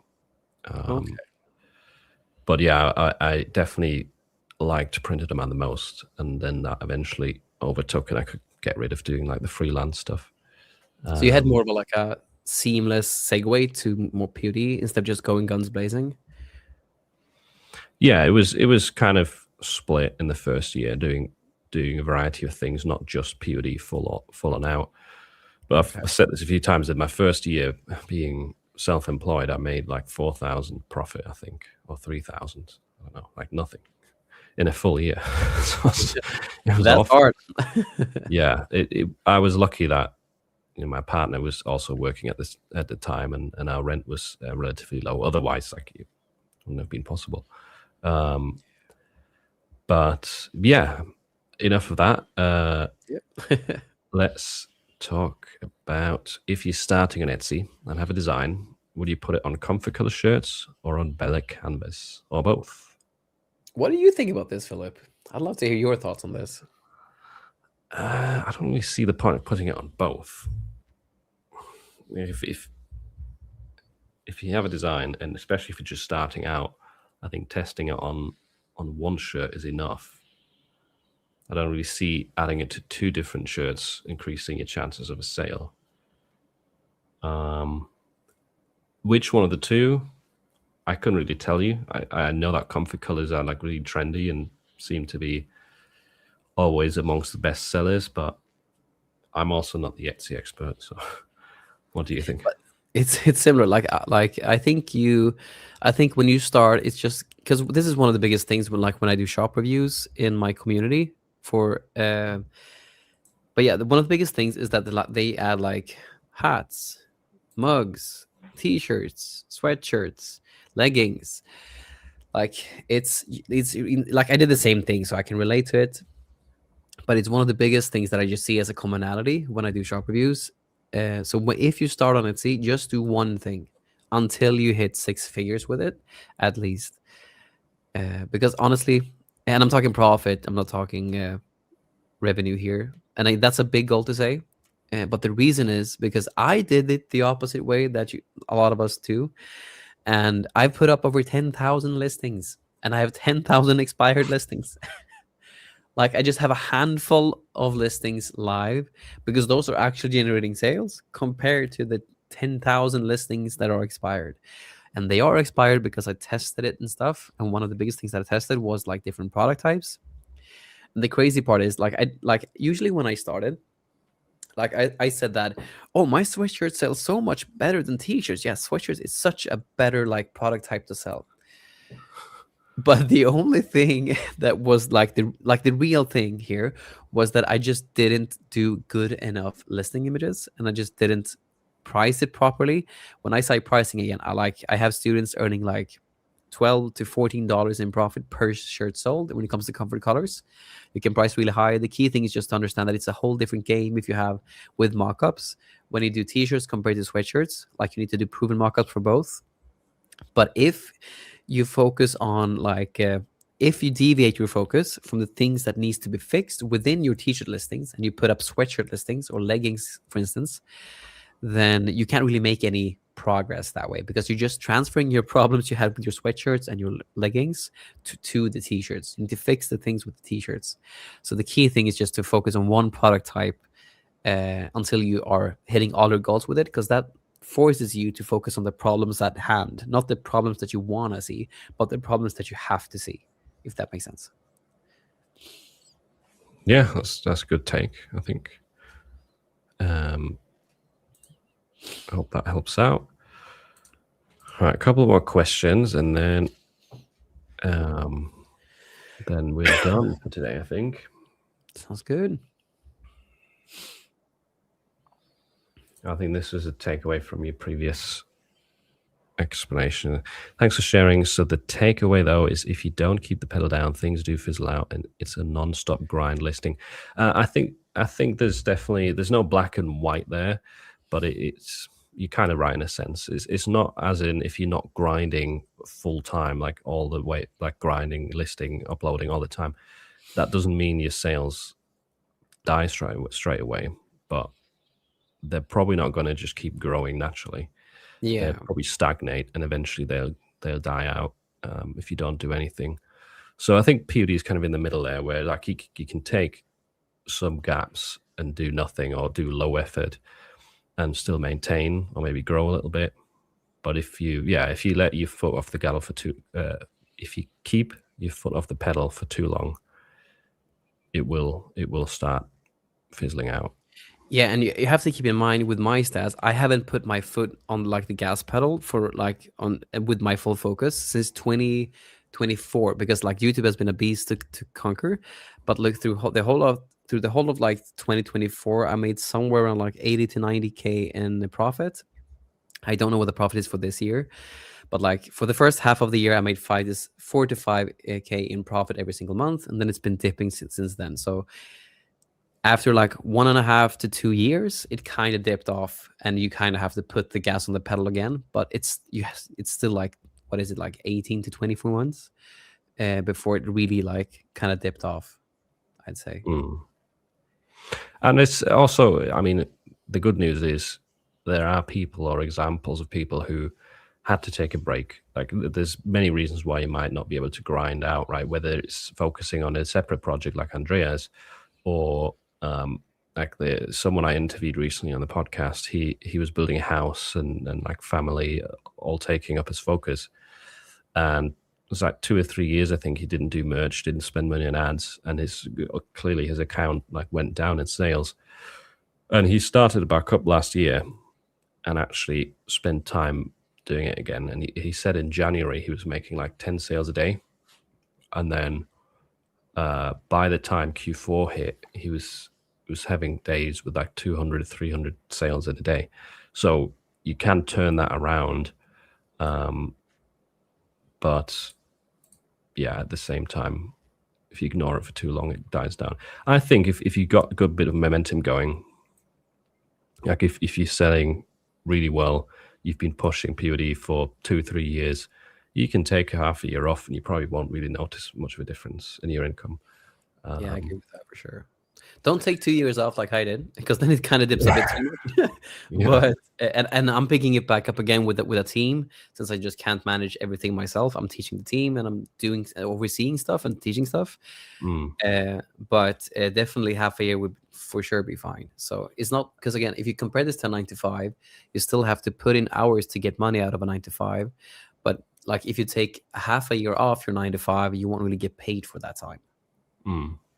And I think that's a smart move as well with the team, or like outsourcing parts of the business so that your effort just goes down, or you're not involved with everything. So you don't have to grind, and you can still do like a separate project on the side, or just, I don't know, spend more time on vacation, whatever it is you want to do.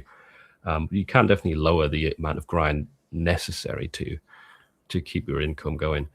You don't have to do everything yourself. It just takes time to train people up and get a process. It like we'd said earlier, anything like that, it takes a lot of upfront work to make your life easier in the long run. Yeah, exactly like that. Okay, quickly, a few more things. So I have old listings with gift keyword in bullet points. Should I go back and remove them one by one? No, definitely don't do that. There's no point. Totally fine being up there, and if you change old listings, chances are some of them are going to get rejected, so just don't do it. Yeah, I agreed. How to learn how to design good bootleg shirts, advanced styles. Not sure what you mean by advanced styles. I think it just means that like bootleg stuff is an advanced style, and things similar to that. Do you have a tutorial for that? I have one with Kittle. I did one, yeah, but I think the one that you have with Kittle would be good, because I think AI is the way to go, and Kittle has a really good nail down on how to use AI. or like implementation of AI within design software. So just using AI for that stuff. I mean, like you saw the design that I showed you for before on merch. It's made with AI with Nano Banana Pro. So yeah, just use AI for it.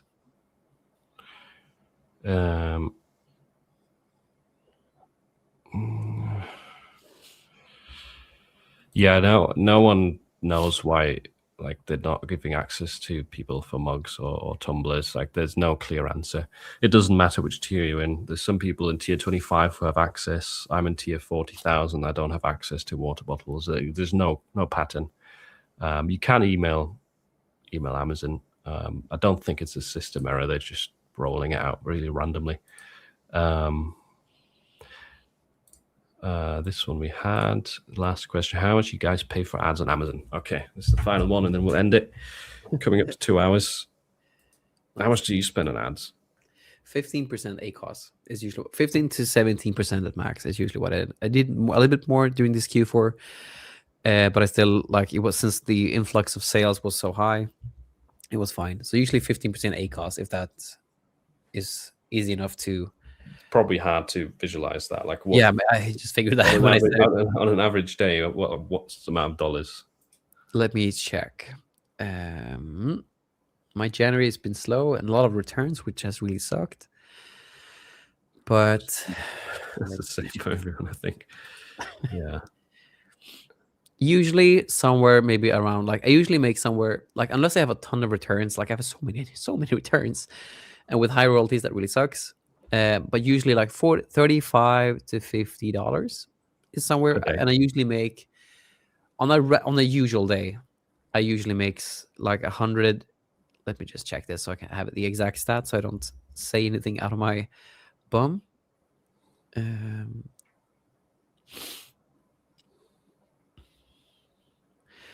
I'm doing like 27 to 30 sales, somewhere on there are they, and usually, unless I have a lot of returns, that's like $100 to $150. So probably $100 or something like that in profit every single day. But yeah, $35 to $50 in ad spend. All right, mine is almost exactly double that. Like my ad spend is kind of hovering between $70 to $90. But you make more sales too, right? Because what's your ACOS on that? I don't know. I'll have to check. My ACOS is probably definitely higher than yours. But then I make like currently like 100-ish sales a day, $200 to $300. ACOS. And you said you how much? 70 to 80 or something like that in ad spend per day? Yeah, at the moment, 70% ACOS I've got right now for January. Okay, yeah, mine is 24 because it's January too, but that's because it's January probably. But like, how much is the usual ad spend compared to your profit? Like you get, for instance, $200. Is it like $200 in profit, like in royalties, minus $70 in ad spend? Really, it is really inconsistent right now. Like some days, it's I saw average is like 150 maybe. Some days it's like 250, nearly 300. Some days it's like down to 100. It's just sometimes you get hammered with returns. So it's right now. I mean, like I had the worst day yesterday. I had because of returns. I earned, or sorry, I didn't earn this. This is before ad costs, but my royalties yesterday were $9.14. Wow, that's before ad costs. That's before ad costs. And you just have these days, right? It happens. I'm pretty sure I had one day last year where I was like almost in the minus as well. And I was like, what? How does this happen? Yeah, it feels ridiculous because thank you, $9.14. I mean, like the usual day for me is usually around $100 to like $150, somewhere around there. And like $9.14, that's quite a. I had like a group shirt return or something like that, so it just killed my sales. Yeah. Oh, I just found an interesting day. This is the 29th of December. Okay. I got 29 returns, made 80 sales, but only $25 in profit from 80 sales. Oh, that's amazing. crazy. Let me see if I can find something like that myself. You're using Merchspark for this to view the ad spend too, right? Yeah. Merch Mine is Spark. not working for some reason. Does anyone else want to share interesting sales figures in the, in the chat? I do remember that we had someone on like a call someday, like feeling that they are not doing as well as others. But yeah, just like you, if you hear whoever asked it, like I earned before ads, I probably lost money in that case. But before ads, I earned $9, and Philip had one day where he earned like $25 before ads. From No, that was 80 after ads. After ads. That was after ads, but that was from 80 sales, right? And $25 profit. If you've been doing POD for what, 6 years, you feel kind of stupid. But you are going to have those days. It's natural. You have to zoom out, look at it, the bigger picture. Like I made 3 times as many sales in December than I did the year before, and this terrible day was in December. Okay, so it happens. Yeah. And if you zoom out, one thing that I'm super proud of this year is that I'm closing in on $2 million sold on both Amazon Merch and Etsy, because they have like $510,000 in revenue on Amazon, and then 1.3 or something like that in a bit above that in. Well, honestly, it's probably $2 million, but since Etsy doesn't show, like I have paid shipping for a lot of my listings, since they don't show the shipping cost in my revenue, I can't show it on the numbers. But yeah, so technically you've sold over 2 million. But yeah, for sure over $2 million. But I can't see since they don't account for the shipping cost in the revenue, I can't really see it. But it still feels cool to be above the $2 million mark and starting in like 2022. So it's just a couple of years since my life has changed with this whole thing. Damn, that was pretty quick. Well done, man. Thanks, man. Feels cool. Because my life was not like this before POD. It was a lot more hectic and a lot more like trying different things, like trying mixing and stuff on Fiverr and Upwork, similar to what you did with freelancing. I did it on Fiverr and Upwork. I earned like $5 for like a simple mix. But then when I did stuff privately, it was more in depth, and I took like a $300 for a mix. But yeah, it was so freelance work was so much up and down. It just wasn't my jam too. Not sure what your perception was with that, but yeah, I didn't really like it much. I was not that confident back then either in my ability to do anything. So I didn't really like the client interaction and having to perform for what I perceived to be a lot of money, like a few $100s for a logo, for example. But yeah, I had a pretty good editing client from my old Call of Duty days when I was editing montages, like editing clips together, and he would always come back for new videos, and that was quite fun. But that really helped me out in the first year, not completely make nothing, because that $4,000 profit, that was only partially POD, right? Some of that was still freelance work. So technically from POD, my first year was probably more like 2,000. But that was all Amazon Merch, because you didn't do Etsy at that time, right? No, in the first year I didn't do Etsy. It was Amazon Merch, and probably, it was some of Redbubble and TeePublic. Like those were mixed in there as well. It's crazy to think that you were able to make money with the Redbubble specifically, because it just seems that platform has gone, like, it's kind of imploded. Oh, it was great at the time. It was actually, in the beginning, it was doing relatively well for me. Like at the time, I thought I was making bank. I think I had a few months with like $400 or $500 or something. That's pretty cool. Yeah, but every year just went down. The more you upload, the less money you make on Redbubble. That's a pretty bad trajectory. Yeah. My goodness. All right. thanks a lot for joining us today. I can't see any new questions, so we'll end it here. Thank you, Andreas, as well.